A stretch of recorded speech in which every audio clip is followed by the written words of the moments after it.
이 일기쓰기도 그냥 일기쓰기가 아니라 교사에 따라서 어떤 반은 주제 일기쓰기를 쓰기도 하고 어떤 반은 뭐 생활 일기를 쓰기도 하고 어떤 반은 감사 일기를 쓰기도 하고 교사에 따라서 조금 다른 글쓰기 방법을 택해서 아이들에게 좀 쓸 수 있게 쓰는 경험을 주기 위한 노력들을 해 나가시는 선생님들이 계시더라고요. 그런 선생님이 계신 반에 가면은 그나마 이제 쓰기 경험을 해 나갈 수 있는데 전혀 그런 글쓰기가 이루어지지 않는 교실들도 있죠. 그래서 이 쓰기 능력에 있어서도 그 격차가 크다. 또 쓰기가 정말 중요하다는 거를 아는 부모님들은 학교에서 관리가 안 되다 보니까 어떻겠어요? 사교육에 의존할 수밖에 없는 거죠. 저는 저학년 친구들 같은 경우는 학교 공부의 이 전부가 왜 2학년 친구들 같은 경우는 수학 공부에 있어서는 구구단이 전부잖아요. 열심히 이제 구구단 앱기 들어가잖아요. 그것처럼 1, 2학년의 국어 공부의 전부는 일기쓰기라고 생각이 들거든요. 문장력도 키울 수 있고요. 맞춤법도 교정이 될 수 있고요. 글쓰기 능력 또한 키워나갈 수 있고요. 그런데 요즘의 분위기는 사생활 침해이다 뭐 이런 이야기들이 나오면서 사라져가는 분위기다. 그래서 조금은 좀 아쉬운 부분이 있기도 합니다. 사실 저 같은 경우는 이 글쓰기 사교육에 종사하는 입장임에도 불구하고 좀 아쉽기는 합니다. 저는 이 일기쓰기가 뭐 사생활 침해 논란이 있다 하면은 쓰기 활동 있잖아요. 쓰기 활동을 구구단 맺기처럼 좀 전체가 다 의무화했으면 좋겠다는 그런 생각이 들거든요. 한글 떼기 같은 경우는 왜 그렇잖아요. 친구들이 글자를 읽을 수 있는지 없는지, 글자를 쓸 수 있는지 없는지, 그래서 받아쓰기 과정이 있고요. 이게 눈으로 드러납니다. 이 친구가 글을 읽을 수 있는지 없는지, 글자를 쓸 수 있는지 없는지 드러나기 때문에 잘 안 되는 친구 같은 경우는 이 친구 잘 안 돼요 해가지고 이제 또 지도를 해 나가고 학교 선생님도 그렇고 가정에서도 그렇고 해서 이렇게 차차 써 나갈 수 있도록 만들어 주고 있거든요. 그런데 쓰기 같은 경우는 글쓰기 같은 경우는 그렇지가 않다는 거예요. 그런데 중요한 거는 이게 널뛰기 하듯이 어떠냐면 학교에서 요구되는 그 능력이 글쓰기를 기반으로 하는 그런 활동들이 굉장히 많아지게 됐다는 겁니다. 단순히 국어 과목만의 문제가 아닙니다.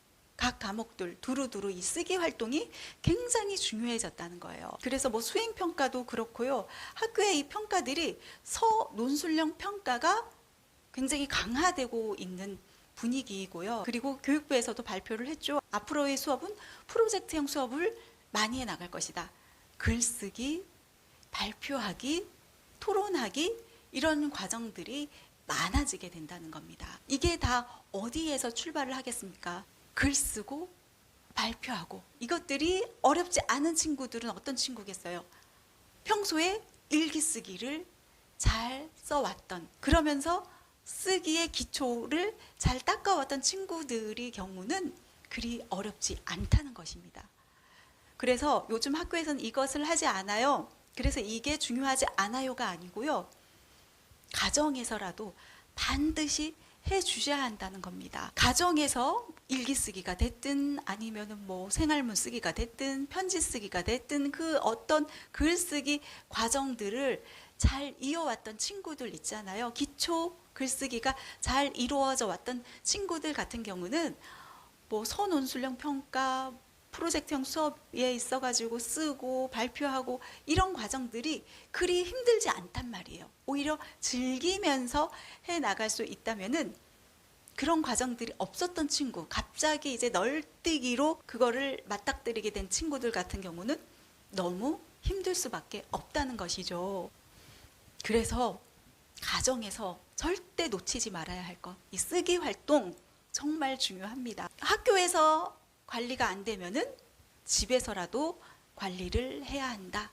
그런데 그게 어디 쉽게 되던가요? 저희 아이 같은 경우도 그렇거든요. 학교에서 관리를 했을 때 그 마음가짐, 태도 정말 열심히 하려고 하는 그 의지와 엄마가 옆에서 하자 했을 때 그 자세가 정말 다르잖아요.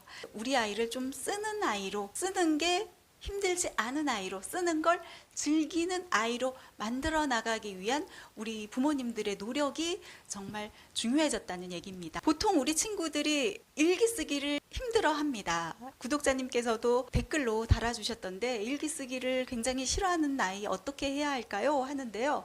일기 쓰기를 싫어하는 아이들, 이유는 정말 다양합니다. 어떤 친구는 맞춤법이 드러나기 때문에 쓰기 싫어하고, 많이 쓰는 것 자체가 너무 싫어서 게으름 때문에 싫어하기도 하고, 어떤 친구는 어떻게 써야 될지 몰라서 싫어하기도 하고, 또 어떤 친구 같은 경우는 너무 똑같다는 거예요. 그 일상이 너무 똑같다. 특히 우리 아이들의 하루는 어떤가요? 학교 갔다 오고, 방과 후 수업하고, 집에 오고, 혹은 뭐 학원 가고 집에 오고, 매일매일이 똑같기 때문에 계속 같은 내용을 반복하면 안 될 것 같은데, 여기에 있어서도 스트레스를 받는단 말이에요. 그래서 뭐 학교에서도 주제 글쓰기 이런 활동들을 해나가는 경우들이 있는데, 주제 글쓰기 같은 경우도 주제를 매번 뽑아야 돼요. 어떤 주제를 택해야 될지, 이것 또한 스트레스란 말이에요. 그래서 제가 추천하는 게 신문 글쓰기입니다. 제가 수업 시간에 진행하고 있는 글쓰기 방법인데요. 굳이 뭐 주제를 찾지 않더라도 오늘 이렇게 신문 펼치고 신문 안에 있는 기사 하나를 선택하면 돼요. 기사 읽다가 이 기사 괜찮다 하면은 기사 하나를 선택하는 거예요. 그래서 그 기사를 통해서 내가 알게 된 것, 내가 느낀 것, 내가 생각한 것들, 생각 확장의 글쓰기를 진행해 나가는 것이죠. 이 신문 활용 글쓰기를 해 나가다 보면은 자연스럽게 이거를 내 일상과 연결해서 일기 쓰기 능력도 키울 수 있고요. 거기다가 또 다른 어떤 사실을 알게 되잖아요. 또 다른 무언가를 배우게 되잖아요. 배경 지식 또한 쌓아 나갈 수 있고요. 여러 가지로 도움을 많이 주는 글쓰기 방법이다 라고 할 수 있습니다. 또 추천드리는 글쓰기 방법으로 저는 영상에 글을 입히는 글쓰기를 추천드립니다. 방송 작가의 도전을 하라는 얘기입니다. 제가 방송 작가로 20년 이상 활동을 해왔잖아요. 그래서 이 같은 활동들을 제 아이들 같은 경우는 해 나갈 수 있도록 옆에서 좀 지도를 해왔었거든요. 어떤 영상을 찍는 거예요. 카메라로. 그러니까 카메라로 친구들이 뭐 찍는 거를 굉장히 좋아하잖아요. 그래서 영상으로 찍고 그 영상을 이제 글로 만들어서, 나는 이 영상 보여지는 것을 통해 가지고 사람들에게 이런 메시지를 전하고 싶어 해서 글을 입히는 작업, 이것들을 정리해 나가도록 스스로 이제 나레이션 하게 하고, 그런 활동들을 저학년 초등학교 2학년 때 저희 큰아이 같은 경우 했었거든요. 저희 둘째 아이 같은 경우도 초등학교 2학년 때 그런 활동을 했었어요. 때마침 학교에서 숙제가 우리 고장의 자랑거리 뭐가 있을까 우리 한번 생각해 보자니까, 아이의 시선으로 아이가 잘 가는 놀이터가 우리 고장의 자랑거리다 라고 아이가 이야기를 했고, 그래서 그 놀이터에 가서 영상으로 찍고 왜 이 놀이터가 자랑거리가 될 수밖에 없는지를 글을 쓰고 그거를 나레이션하고 해서 글을 써 나갔더니만 아이가 굉장히 뿌듯해하고 신이 나 하더라고요. 첫째 아이 같은 경우도 그런 식으로 글쓰기 활동을 이어왔었고요. 이게 영상의 시대를 살아가는 우리 아이들이 해나가면 좋은 글쓰기 방법이지 않을까 싶기도 합니다. 요즘은 왜 숏 영상들, 뭐 릴스라든가 유튜브도 그렇고요. 이런 숏 영상들이 많아지면서 실제로 방송 작가가 아님에도 불구하고 방송 작가이신 분들이 굉장히 많더라고요. 영상에다가 자신이 하고 싶은 그런 이야기들을 오디오로 녹음을 해서 나레이션하고, 그걸 또 영상으로 만들어서 사람들과 공유하고, 이런 것에서 또 즐거움을 느끼고, 이런 분들이 굉장히 많잖아요. 우리 아이들 또한 이런 활동들을 해나가면 쓰는 게 그렇게 어렵지 않네? 쓰는 게 재미있는 일이네? 라고 생각해서 쓰기를 즐기더라는 겁니다. 그래서 저는 이런 활동들 적극 추천해 드리고요. 그리고 요즘 시대에 맞게 이제 영상으로 만들어서 그렇게 글을 만들었다, 그래서 영상을 다 완성했다, 이걸로 끝이 아니라 댓글 달아주기, 이것 또한 아주 중요하다는 겁니다. 일기 쓰기에 있어서도 선생님들이 글을 쓰면은 코멘트를 달아주고 그러잖아요. 저희 아이 첫째 아이 같은 경우는 초등학교 1학년, 2학년 때 이 학교에서 일기 쓰기 숙제가 뭐 매일매일은 아니었습니다만은 주 단위로 이제 한 편, 두 편씩 이렇게 쓰기 숙제가 있었는데 그 일기 숙제를 굉장히 좋아했어요. 그 좋아했던 이유 중에 하나가 선생님이 코멘트를 달아준다는 거예요.